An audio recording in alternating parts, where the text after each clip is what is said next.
explain why in a minute. And let's see if the Running a sound is little. working. Yeah. 5, 4, 3, 2, 1. I'm John Miglosh for the WDMA. What are we going to do here? I don't have my sign. WDMA. And we're going to be talking about, yeah, we'll have a little mail in here today. We're going to be talking about the Super Bowl and some other things. Starting a little late today. I apologize. If you set your watch by this show, you will be late for a lot. And today's my birthday, and I got a bunch of calls, and I've got a lot of people writing, and thank you for all of that. I do enjoy that. It does. I do actually read them all, and I really do like some. Some of them are from people I haven't heard from in years and years, and that's really nice. So, I lost a lot of friends for political reasons or something, and some have come back and are back on Facebook again because we're all on Facebook, I guess, in one way or another. Um, but uh, but if you really want to support me on my birthday, if it's great to say hi, but I could use your help. I've had I've had a fight with the algorithm. I'm trying to actually understand the LinkedIn algorithm, and so what I'm inviting people to my meetup next Tuesday. It's not President's Day. President's Day is actually next Monday. I got a little mixed up. I thought it was actually Wednesday or Thursday. It's none of those. Washington's birthday is next Thursday, I think, and Lincoln's is today, which is also mine. And so, they have a floating President's Day now, which is a bit confusing, I admit, to me at least, who, you know, has a president's birthday. But if you'd like to support the WDMA, if you'd like to support my battle against the digital fraud, just hit like, make a comment, say happy birthday on here, or go to my profile, and if you're seeing this in a notification, and look up some of my posts. I'm going to be doing a series of USPS posts because I support mail, and I support the USPS. And so I'm going to be doing some just cartoony kind of stuff, memes, that I found that I liked. I did some research over the weekend, and so I'll just be putting those up. And if you could just make a point to like, and if you want to repost, that's also helpful. Super helpful, actually. It's worth about 20 likes. A comment is worth about 5 or 10 likes. So that really does help. It helps the goofy algorithm because right now the invitation hasn't gotten out very far. And I will by hand cut and paste, no robots involved. I will cut and paste invitations to people I hear from for sure. So if you'd like to come, it's going to be fun. We always have fun. We have notables. Always have some notables. We already got word back from Mike Gunderson. He might not be there, but he's planning on sending some people. And those are really, really good people. You wouldn't be able to connect with them likely any other way, easily anyway. So let's look at Tom Fishburne today and see what he's got to say. Okay, so the future of search is what he's talking about. The future of search. He puts in shoes as a search, and the search engine says search is now AI powered. Okay, instead of results, I'll just give you the answer. And you know how I feel about that. That they don't know the answer. I'd rather they just gave me results. People who type this search word also found whatever, like Amazon does. And so up comes a sort of a clog sort of shoe.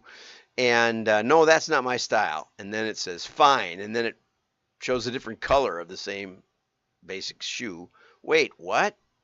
And then he realizes that he ordered that very shoe because, as we'll see in the article, these are based on previous history, right, and whatever else the search engine can garner from your you're moving around the internet. I ordered them yesterday. They're being delivered now. So it's just a plain old retargeting like we all have seen before. It's nothing new because they don't have any more data than they had before. And because, just like before, you don't know what I want next. You don't know what I'm going to search for next. You don't know. I don't know what I'm going to search for next. So don't expect Google to predict what I'm going to search for next. And if they can, it's the end of humanity as we know it. So, that said, the future of search is ask. The future of results is answer. I would probably put these in quotes, but Tom didn't. He likes how Carl Holden at Zealous Marketing described the shift in how we are all going to be navigating the internet. And I have that article. I thought I had that article queued up. What happens? Sometimes the things I think are queued up aren't queued up. But there it goes, there it goes, there it goes, and there it goes. Okay, so we're all set now. Okay, don't forget, like and share for my birthday. Don't forget. You can say happy birthday too on the repost if you give it a go there. Okay, so since the turn of the millennium, the verb search has dominated our interaction with the internet. Okay, probably true. This is from Carl Holden. Inputting keywords into the box, sifting through a list of results. AI has catalyzed a move toward a new verb that will redefine our digital experience, which is ask. And I do try to ask. I try it every now and then. It doesn't really work. It's not really working yet. Maybe it will someday. But there's that fundamental epistemological problem, is that I don't know what I'm going to want next. And therefore, just like with my wife, I don't know what she wants next. There's only a limit to what you can anticipate about another person because we're not linear, right? So ask is different for everyone. Exactly right. The shift from the verb search to ask has major implications and downstream consequences for anyone using the internet. So ask is very different for everyone. It implies a deep understanding of user intent, personalization, predictive analytics, and contextual filtering. So go ask your wife what she wants for Valentine's Day. And even if she tells you that might not be what she wants, it might just be the top things that came off, the first thing that came off the top of her head. We went to The Chosen in the movie theater, and there's a scene where Thomas is supposed to get a gift of value for his fiancée, essentially, for the betrothal or for the actual marriage. I'm not sure which. And he says to Jesus, well, she said that she didn't really want anything, that it was just enough to be married. And Peter, who is married, says, no, we'll talk. And Jesus says, Peter, talk to Thomas. And they end up getting her something nice, Anyway, so it also risks contributing to what Ian Whitworth described as the great samening, right? Because we only have limited data. I have all the data about me in my head. I have all the data I'm going to have. I may not remember everything, but I have it. What I remember is the most you're going to find, right? I probably know more about me than anyone else alive or dead. I don't know everything. My parents knew things about me that I probably didn't know, didn't remember, or whatever when I was little. My brother and sister remember things that I don't remember. But on the balance, I know more about me than anybody else. I would say that's a fair bet. Would you say that? Everybody nods. Okay. Like and share if you're nodding with me. It's going to be more of a webinar today. It's my birthday. I can do whatever I want, right? You love this. How do you like this wiggly thing I made. I did that all by myself without the style consultant. And now that I look at it, it's really hard to see the date. So it's next Tuesday at 3 p.m. Okay, next Tuesday, 3 p.m. And I will try to get you something to look at and click on and add to your calendar because all of that's working. Okay, so the Samening says that what's happened is that there's been an increasing trend towards zero-click searching. So today, for one of the stories, I typed translate fur war, something like that, fur war, or Fuhrer war, and it means as things used to be, something like that. And but I didn't click anything; it just gave me an answer, right? So users used to use search engines to surface an answer, but now they're not even going to a website.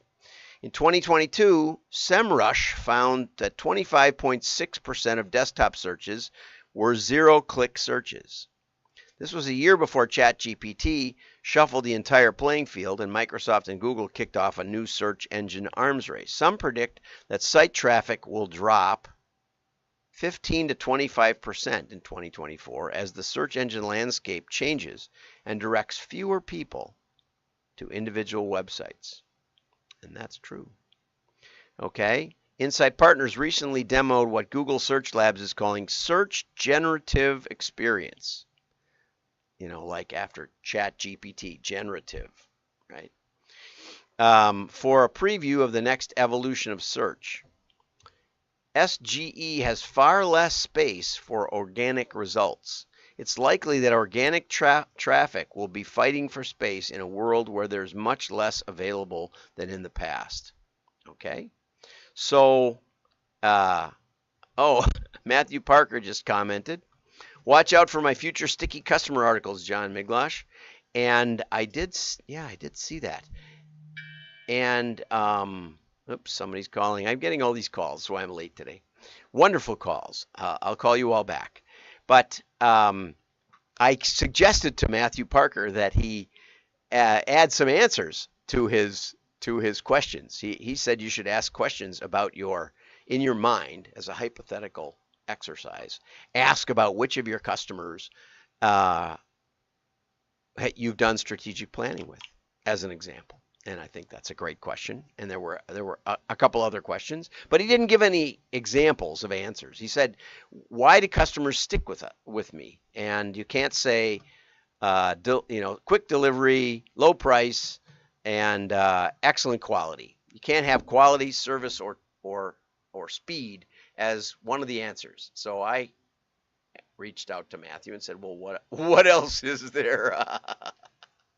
And so he's gonna talk about that in another post. Apparently he's doing a series, so we'll have to track that. Okay, only 57% of links cited by Google's new search generative experience are from the current list of first page organic results. So they're cutting the organic results in half, right? So sites that currently perform well in SEO won't automatically get traction in the new world or get seen at all. I think the days of digital marketing are pretty much numbered. I don't think Google or Amazon or Facebook wants to give a fair search, and that's fine. That's their prerogative. I don't want to use them. I quit using them long ago. So as marketers have learned to weather every algorithm change, the algorithm giveth and the algorithm taketh away. And if you're in the marketing game, you might want to take control of your own brand instead of outsourcing it to Google. And that's where mail comes in. And we're going to talk about a campaign, a case study. Here's an excellent one. The future of e-commerce. This is from 2018 from Tom. Order Kleenex, she says to Amazon's, whatever that's called, I forget. I wouldn't want one of those either. Ordering Amazon Basics facial tissue. No, I said Kleenex. Amazon Basics is 50% off the name brand. But I said Kleenex. Kleenex. Here's the weather for Phoenix. They got you, right? The future of advertising. Light bulbs are on sale, only $3.65. Distracted? Try Ritalin. Next time, try bacon cheddar ranch. It's the bowl saying it. The lamp is saying the light bulbs are on sale, and the phone is giving you distractions and then trying to sell you Ritalin. Buy this shirt in fall colors. Anxiety, try Xanax. Like these sneakers, try the running shoes. You could have saved $126 on heating. This room could smell like white tea and lily. Get away from it all with cheap flights to Aruba. You're running low on almond milk. Okay, very funny. Kleenex is no longer available in Canada? Are you kidding me? Why not? Is it illegal? Canada's getting nuttier by the minute. I think my Nest smoke alarm is going last year are on sale. Okay, first party data. I hear you have a new gym membership. Need any shoes? Wait, what? That's where the gym shares it. That's second party data. This is first party data where they actually hopefully had your permission to keep track of what you looked at.